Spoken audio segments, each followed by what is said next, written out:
And for you know what time it is, man. Ryan already throwing it up. You know.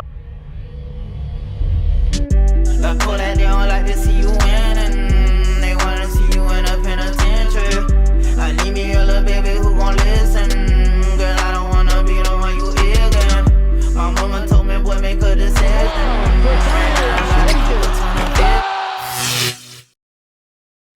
Welcome back, everybody, to another episode of the ClutchTalk podcast /YouTube/We Do It All. As always, I'm your host, John. Very happy to be here. My boy Jay Hiz over there in the 6. How you doing, baby? Chilling, man. Ready to talk about these Blazers. You know what time it is. You know what time it is, man. For you know what time it is, man. Ryan already throwing it up. You know what time it is, man. For a great team like the Blazers, man, we had to bring on a great guest. Not just your casual guy, man. Not just your casual fan. He's the co-host of the We Like Blazers pod. He's also the host of the Blazers Tag pod. Ryan Whitledge, we are so happy to have you. How are you doing today, Ryan? I'm doing all right. Thanks for inviting me on. Yeah, it's always weird when the beginning of the season starts and you start getting messages. People are like, "Hey, you want to talk about the team?" And I'm like, "Man, this could go one of two ways. Do you want to talk about the crappy parts? You want to talk about the good parts? Where are we going with it?" Oh, sure. Man. Well, today we got a whole lot in store, man. We're going to talk about the good parts. We're going to talk about the crappy parts, but mostly the Damian Lillard part, because, that's what everybody is here for, man. But before we get into this fire content, man, I just want to give a huge shout out to our sponsor for this video, Smooth My Ball Razors. They got some of the best razors in the game right now, man. But that's not all they offer, man. They also offer free worldwide shipping. And that's not even the best part, man. For all my fans listening, if you guys use the link in my description down below, you guys can get 15% off, or if you guys can just use my code at the discount, and it's ClutchTalk, all lowercase, man. So make sure you guys go get on that, man. But if all that's out the way, Ryan, you ready to get into this Blazers content? Let's do it. Let's do it, man. Let's do it. So, Ryan, the first question that we like to ask the fans here for these team interviews is, Ryan, as a Blazers fan, are you content with the way the year went? Whoa, that's a loaded question. Are you talking like am I happy with how last season went, or am I happy with how the off seasons went? How this past season just went. I can't say that you are, because you went into the the playoff series against the Nuggets. Most people had you pegged to frickin' end up beating them. They're missing, 2-star players, and they just alley whipped you. I mean, you're seeing, Austin Rivers and Falco Campazzo just absolutely outplay and lap CJ McCollum. So no, can't say that I'm happy. You do get the ability to hang your hat on the fact that Damian Lillard had the most historic playoff performance in that 55-point game in a loss that nobody else decided to show up for. So, I mean, it was a rough end of the season. Nobody really expected out here for the Blazers to, nobody thought they were contenders. But it was kind of like, hey, make some noise in the second round and we'll be happy. This was a bit of an injury plagued season. Just don't get embarrassed. And that didn't work. Yeah, man, it definitely was, like how you said, Ryan, a insanely injury plagued season, man. And it's been for the Blazers like that for the past couple of years, man. But Ryan, let's jump straight into it, man. Let's talk about some of the biggest news. But before I Cody Zeller, we're breaking down Cody Zeller. Just jump. You want to get into that code now, man? We got to talk about the same guy you talked about in the beginning, man. That's Dame, man. And the biggest news over there in Portland has been whether Dame's happy or not. And I'm not a league inside source, or I don't know Dame personally, so I don't know if the man is happy or not. But what I do know is that he came out publicly in that Team USA interview, and that he said that he wants to see a roster change, a roster improvement. And this is what the Blazers have done this offseason. They've re-signed Norman Powell. They've, like how you said, signed Cody Zeller to replace Enes Kanter. They signed Ben McLemore to try to replace Melo in some of his shooting. Traded for Larry Nance to try to replace Zach Collins, and then just had minimal role player signings. But Ryan, I gotta ask you this, man. So I just told you what Dame said. Dame came out publicly and said, I need Portland to go aggressively to someone and try to make this roster better. Mm-hmm. I just listed off everyone that you guys got. Do you feel like this roster got better? You got Tony Snell too. Come on. I mean, how does that not automatic? Just we're planning the parade. Tony Snell. We're renaming streets down here for it. No. So it's weird to talk about it from the fan perspective because this whole last season into this offseason, I've never been a fan of this team and had the fan base more divided and at odds with each other. And, all during last season, there was a very vocal contingent on this is all coaching. Stotts has lost the locker room. He's unimaginative. We need to get rid of him, fire him now. I mean, hell, people were still calling for him to be fired in between the end of the regular season and the playoffs. Get a new coach in. Let's just have the interim do it. And we're like, come on, what? And then those that are saying like, hey, this isn't a Stotts problem. This is a roster problem. And so now that Stotts is gone, I thought personally that would fix itself and fan base, unite, whatever. The Chauncey Billups stuff, when that happened with his hiring, that's a podcast in and of itself. But now the divisiveness is about Neil O'Shea. And is Neil O'Shea a good GM? Has he put together a good team? Is he listening to the wants and needs of Dame? And then those that are saying that Neil O'Shea has put together an excellent roster and he has massively upgraded the bench. And along those lines, you find people that are kind of like in the anti-Neil O'Shea camp that are going, hey, have you heard anything that Dame said? He comes out in that USA Today presser. He's like, this isn't a championship roster. How can you look at this team and think championship, or look at this roster and think championship, and comments like that.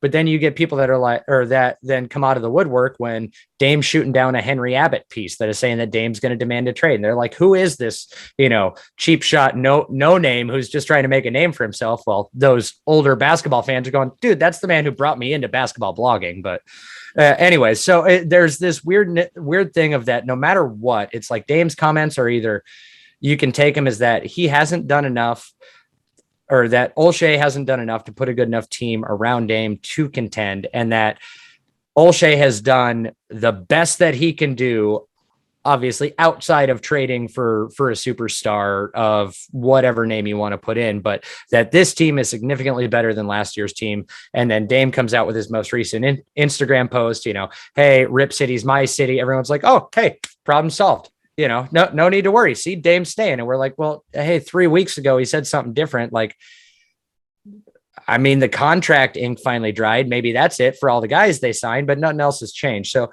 it's weird for me. If me personally, I come down on that. The organization gets a C from me. Like the bare minimum of what you needed to do was sign Norman Powell. So I'm not going to raise the pom-poms, cheer him, give him a whole bunch of claps and applause for signing Norman Powell.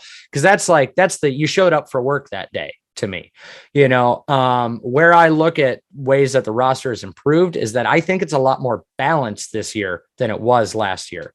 You look at the starting lineup last year with how it ended. And I think the same 5 starters we're going to run in this year, they had a positive net rating of 13.4, and even in the playoffs, it was plus, I think 21.7, but then everything would just fall off a cliff when the bench came in. They'd give that all back. And so when you're looking at getting Cody Zeller, who's a little more defensive minded than Enes Kanter, you're looking at getting, Tony Snell, Larry Nance Jr. to replace Carmelo Anthony, who at times went rogue and just creating his own offense or just completely getting lost on defense. You have a lot more team guys. And so in theory, on paper, this should be a better team and a more balanced team. I don't know if it's enough to actually in practice be that. Okay. And like how you mentioned many of the offseason accusations, Tony Snell, Ben McLemore, Cody Zeller, Dennis Smith Jr., shout out my guy, non-guaranteed contract. Yeah, there we go. Non-guaranteed, but man, I am happy that he got picked up, and I've been a big fan of him. He's going to try to slang that wood in Portland. He is, man. But so you guys have had several off-season additions. So Before I even ask you this question, let me timestamp, man, because the offseason's not over yet, and if the fans listen to this, sometime down the road, they're gonna think we crazy, man. So today is September 24th, man, for all the fans, so you guys know. But Ryan, my question to you then is: out of all your offseason pickups so far, who has been your favorite, and who has been also the one that's hurt the most to see go?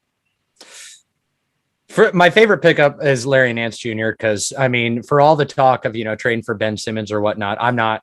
Larry Nance Jr. is very, very much a Ben Simmons light. He's a good defensive player, tends to be a little bit of a jack of all trades, doesn't have the world's best outside shot, great at setting up his teammates, absolutely superb for finding guys or for a corner three.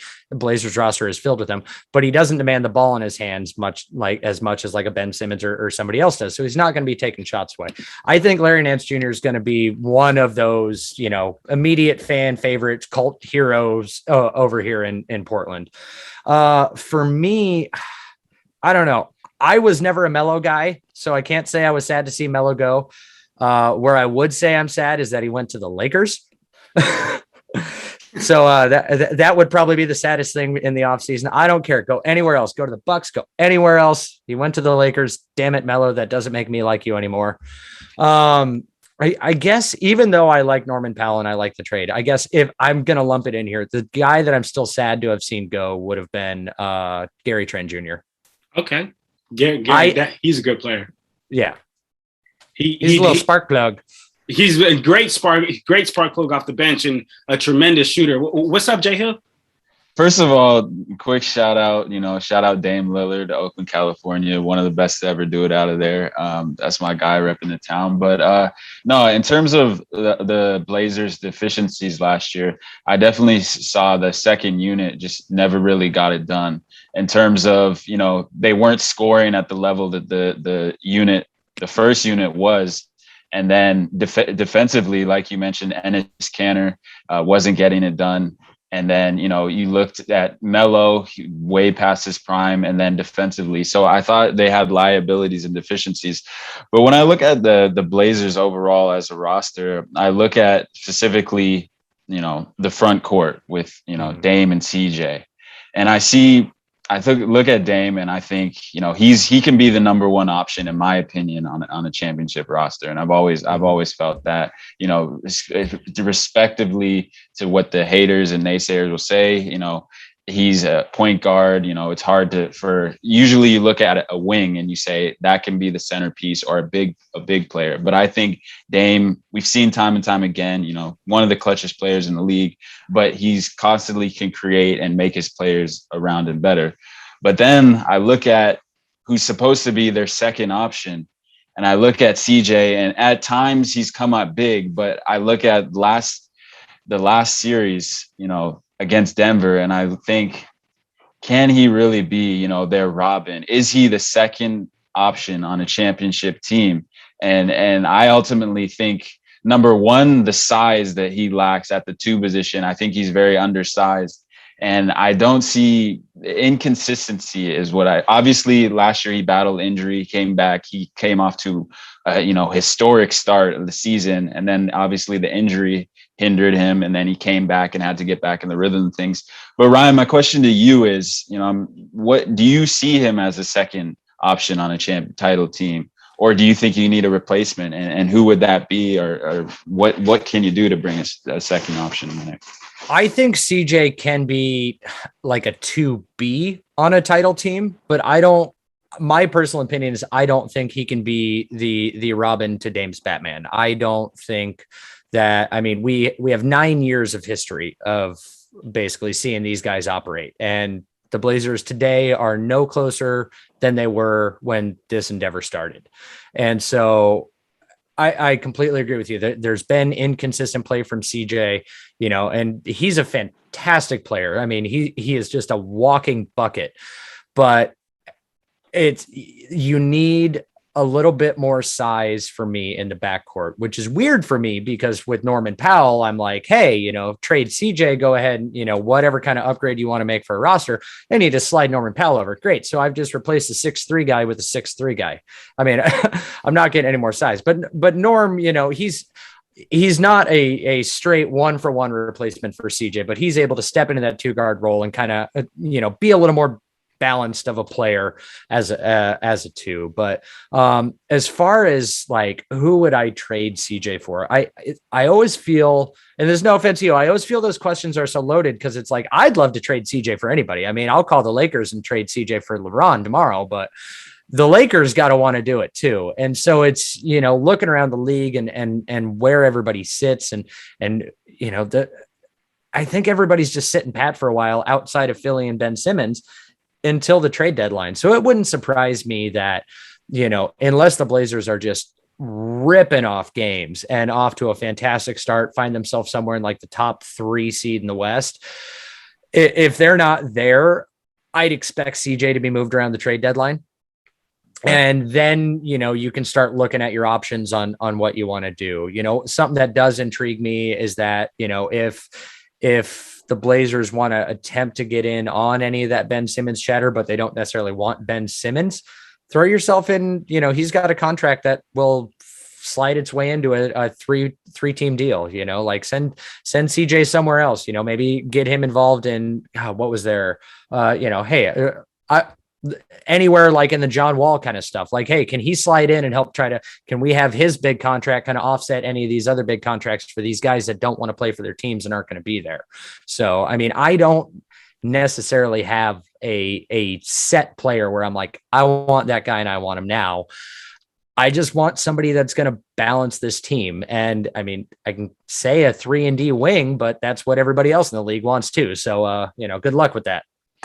So my next question here for you, Ryan, is, normally our next segment would be the Clutch Talk timeout, where I ask you who is the clutchest player on the Blazers roster, like who is the go-to guy. But for me, that's obvious. Like, it's Dame. If you have any objections, that would be, just let me know. Shot straight fired at CJ Ellaby. Just and then, yeah. So no, if there's no objections there, and then nope. In terms of your roster next year, starting lineup, opening night, what is that looking like for me? Because you got your backcourt's a little small in my opinion. And then I look at potentially moving Rocco, if he's in your starting lineup, to the 3, and then moving Larry Nance on later in the season. But I don't see that immediately happening. But what's your starting lineup looking like opening night, and then talk about your rotation as well?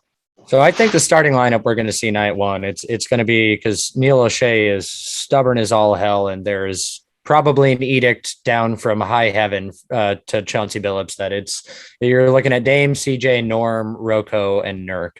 But that Larry Nance and that move for Rocco, that's been something that's been talked about. You get a lot of mailbag questions on a lot of Blazer related pods about, hey, would that move be willing to happen? Or, would CJ be willing to come off the bench, which, oh my God, I shake my head every time I hear that question.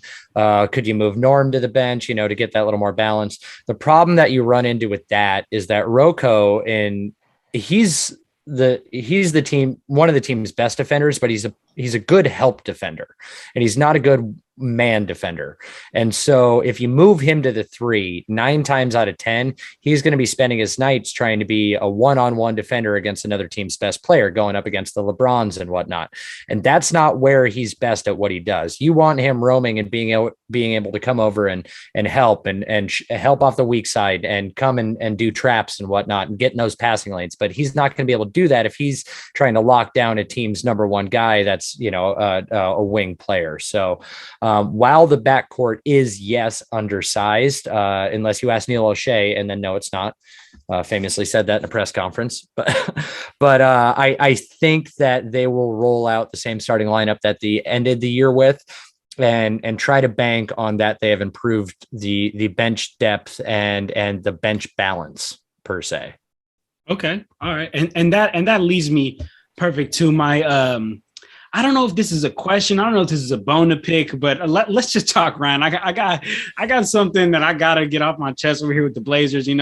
I feel like I'm a pretty well-versed just NBA guy. I know a lot about NBA teams, but before we do these interviews, I like to hone in on just everything that's been going on in the team. And as I'll go through the Blazers roster and their history, you know, I've seen that the last 8 years, the Blazers have made the playoffs. And 5 times they've been eliminated in the first round. They've lost in the second round 2 times, and then they made it to the Western Conference Finals 1 time. So for the last 8 years, you guys have been there getting to the playoffs. And if you continue with a roster that has Damian Lillard, insane talent, CJ McCollum, not always consistent, but an insane talent when he is hitting, you're going to continue to make it there. You're going to continue to make it to the playoffs and lose in the first round, lose in the second round. Let's be real. Like that year that you guys played the Warriors in the Western Conference Finals, like I don't think there was a single soul that thought the Blazers were going to win. Like everyone knew the Warriors were going to win. So did you think it, Ryan? Did you think? No, I mean, I'm sure at one point in time in the one game they won out of that series, I was drunk enough to where I'm like, it could happen. But you know, then you know, I came back down to reality and sobered up and was like, yeah, it's probably not. Yeah, man. So the Blazers, basically what we like to call this in you know, NBA kingdom world, we like to call this a no man's land. You guys are never going to get, you guys are not going to say never. You probably not going to get a great draft pick unless you trade for a draft pick. You most likely not going to be competing with the Giannis's, with the LeBrons, with the Jokic's, with the AD. So here then is my question to you, Ryan. So if you had to pick a direction, if the Blazers, you know, called you up, you know, you wake up tomorrow morning to a phone call, got the Blazers calling you up saying, Ryan, tell us what direction, where do we go? Do we take the direction of let's keep Dame and let's keep CJ and let's see who can get around them, let's see who can get them to come? Or do we go the tanking direction, which realistically would mean trading away Dame, trading away CJ, or a third option, or fourth, whatever you want to do. But third option could be, would you be okay with trading away just CJ? Because then you could get a player, you were talking about that earlier. You could get a player with a lot of value trading away a player like CJ, man. So talk to me about how you feel the direction with the Blazers. If Neil O'Shea showed up at my doorstep and said, here you go, you get to make all the decisions. It's keys to your car. Here you go. I would call up Philly and be like, hey, it's, you know, you can take CJ, Ant, and Nas, and we'll call that good. Throw in whatever little salary filler that may need be. You know, Stephen A. Smith is out on an island with his CJ, Rocco, and picks because I'm like, hey, that salary doesn't work. I mean, you're not just getting Ben Simmons for that. Number's still got to work. But I'd call up and just offer a little bit of a package of, you know, some future upside in Nas and Ant and CJ and do what I can to get Ben Simmons here. And then hope for the best with that. Like, I don't think Simmons and Nurk have a great balance together. Like, you look over at Philly with, you know, Embiid, all of us complain when we're like, dude, why are you shooting out at the 3-point line? Kind of like you're doing with Giannis too. You're one of the best interior players, get in there. But then you realize that Simmons is sucking up space in the paint. So, I mean, Nurk doesn't really have an outside game like any of those guys. He's nowhere near being an Embiid or Giannis. So, I mean, you'll see how it works. I would pull the trigger, trade CJ for a player of consequence, player of equal value, and then see how it goes at the trade deadline, because I'm of the camp that if this season doesn't end in at least a Western Conference Finals, and that's me being optimistic, a lot of people think that it's finals or bust at the bare minimum, then Dame's gone next year. So if trade CJ, see how it lands. If at the trade deadline you're in the tank, you start fielding some calls for Dame. And at least in the Ben Simmons case, if you were to pull off a CJ trade for Simmons, well, now you have a 24, 25-year-old Simmons. You're trading Dame. You're going to get a bunch of picks and a bunch of role players in return. And then you can kind of turn your focus to building a better roster around Ben Simmons. You know, I'm not entirely sure if he can be a number one in the league, but you'll get a crack at it. And you got 4 years after that to try to make it work. So I'd give it a shot. That's what I do. You make a trade of consequence, swing for the fences. As I said earlier, we've had 9 years of this experiment with Dame and CJ, of them, you know, trying to climb the mountaintop, and they haven't been able to do it. Make a change, because sometimes change for change's sake is good. That's what we just saw with the, you know, getting rid of Stotts. And if it doesn't work, then strong pivot and just lean into the rebuild. This is basically your do or die season with Dame. Yeah. No, I mean, the way I look at it, and you kind of alluded to it, Ryan. CJ, if out of that tandem, obviously CJ is the first guy you look to get rid of and get some value back for him.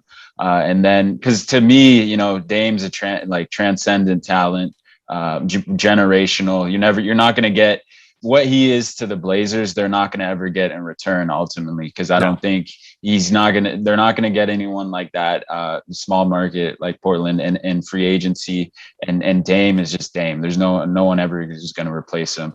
And then just briefly to touch on what you mentioned about Nurk and kind of his deficiencies outside. Marquise Chris, as a Warriors fan, I got to see him for a year and a half, and unfortunate his broken leg, ended his season prematurely last year.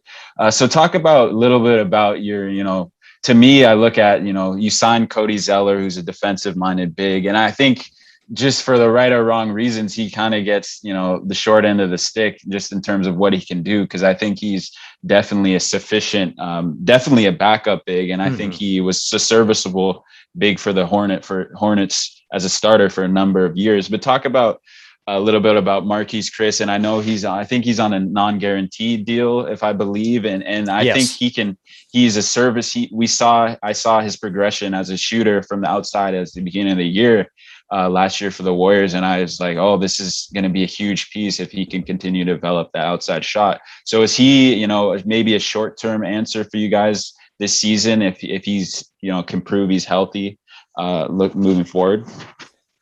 He could be. And one of the general rules with Neil O'Shea and his loyalty to making deals with agents and coming to agreements with players is normally the first guy that he gives money to is his guy. If I'm remembering the order of operations right, Marquise Chris was the first one that they signed to a non-guaranteed training camp deal. Shortly after that, then Dennis Smith Jr., then Patrick Patterson, then Quinn Cook. But I would be willing to bet a significant amount of money that Marquise Chris is the guy that ends up making the Blazers quote unquote final roster spot, because they're not going to fill out their last 15th spot. It's been long reported they're going to keep that open for, they say, flexibility reasons. But I'm like, hey, if you're trying to appease Dame, maybe use all the spots on your roster. Makes basketball sense, but right. What am I? I'm not a basketball GM. So there you go. But if I'm going to guess, that spot's going to Marquise Chris, and that's probably, I don't think he'll see a ton of minutes. I think he'll be very much the end of the bench big. But in this case, when you look at the bigs that are on the Blazers roster with Yusuf Nurkic and Cody Zeller, and even Larry Nance Jr. to some degree, they're all bigs with injury history. And so this team is very loaded with guards, for as much as I would like them to have an actual legit backup point guard instead of trying to claim that Anthony Simons is that guy when he's really should be a shooting guard. Let's just admit it right here and now. I think they're going with a little bit of big man insurance and trying to find the best big man that they can get on one of these last deals. Is Nurk untouchable to you? I had to ask that because Nurk is a very important piece to the team. Nurk is a very important piece to the team and to the team's success, but he can also be a very big trade asset. As far as if Nurk is movable, yes, he's movable to me. And to me, when that Stephen A. Smith little blurb came out that I'd mentioned earlier, CJ, Rocco, and picks for Simmons, I was like, can we keep Rocco and send Nurk instead? Because again, I look at if you're looking at that kind of trade, you have to look at the fit and the overall roster construction. I'd be more than willing in that kind of trade to send Nurk out, keep Rocco, and run Simmons as like a small ball 5 kind of thing. So it for me, it comes down to a roster balance and not necessarily just for name pieces kind of thing. I try to figure out where the puzzle will fit together. I like to think that I'm a decently okay basketball mind. I'm not the world's smartest, but when I look at it, I just see all sorts of problems in a lineup that would have like a Nurk and Simmons next to each other. So in a trade like that, yeah, Nurk is completely expendable to me. Outside of that, like just trading him for the sake of trading him dollar wise, Not necessarily. And a big part of that is because Dame has gotten the most out of him throughout these years. You know, he has had his injury issues, but he's put together great seasons. It was disappointing to see him get so in his head in the offseason to where it's like we're cheering when he's made it through a half of a playoff game without a foul. And then next thing you know, it's 5 minutes into the third quarter and somehow he's already got 4. And you're like, what the hell? Like, dude, we need you on the court. Can you stop taking frustration fouls and just, aimlessly swinging at players' arms? So, I mean, he's valuable to what they do. He's not somebody that I'm like, hey, just get rid of him to get rid of him, contracts match, whatever. But for the right piece, yeah, he's movable. He's not untouchable. The only player that's untouchable on this roster is Damian Lillard. Everybody else, adios if need be. Okay, I like that, man, and I respect that, man. So, Ryan, as we start to close here, these 2 questions that we like to ask the fans here is, barring health, hopefully the Blazers have a healthy season. I mean, the last 3 to 2 seasons have just been riddled with injuries. So, if you guys have a healthy roster, where do you see you guys finishing, and how deep in the playoffs do you see you guys going? I think the Blazers are going to be a very good regular season team this year. History suggests that. I mean, that's always been their MO. They've tended to be really good regular season teams. Couple times, fighting and scrapping in for a last playoff spot.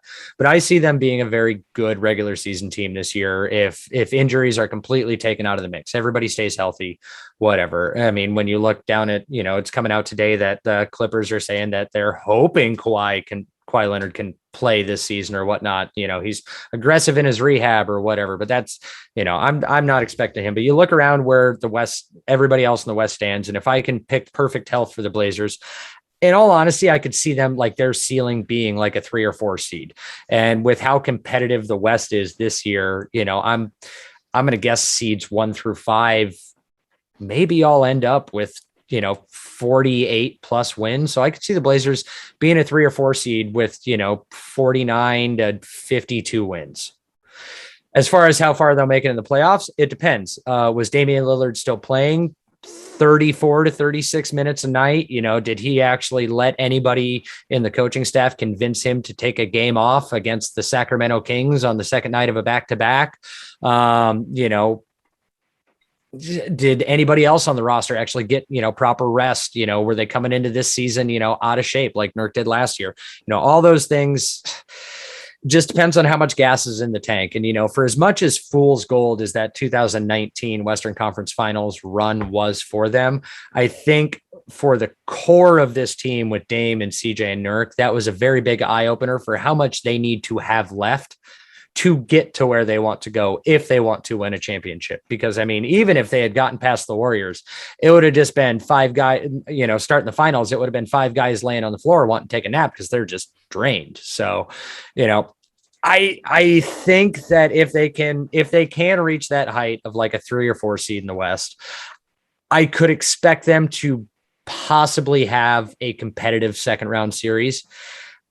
But I just can't in my heart of hearts, unless I just see something that's absolutely gangbusters to start the year, see him doing any better than that, And what makes it hard too is that, we had so many years in the past of Terry Stotts.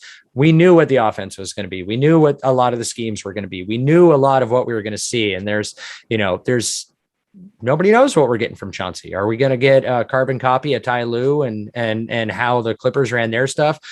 Chauncey going to dive deep back into the bag and start pulling stuff out of his Detroit Piston days? What's it going to be? Is he actually going to hold Dame accountable to not just, or Dame and CJ, I should say, accountable to not just dribble the ball into the floor and maybe, play a little more off ball and do a little more movement and whatnot. So it's just too many unknowns to where I can't see them at their peak being any more than a competitive second round team. Yeah, no, I'm definitely right there with you. And I think as far as I'm concerned, any team that Dame's on, he's bringing them at least to the playoffs. So no questions asked there.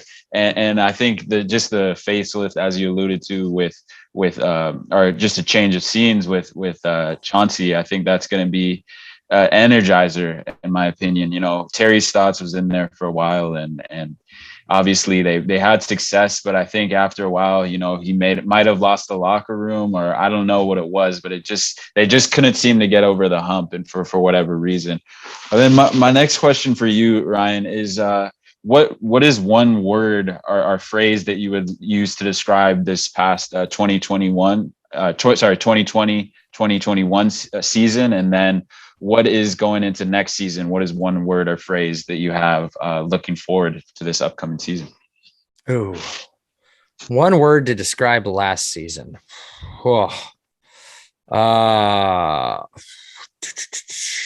Is physical therapy one word, or is that two? We'll take it. That's a one word phrase. It could be a phrase. All right, we'll go with that. Yeah, physical therapy. Way too many injuries. Way too many guys on. Yeah. Warranty check. There we go. Yeah. As far as, you know, a word to describe how I feel about this upcoming season, it's desperation.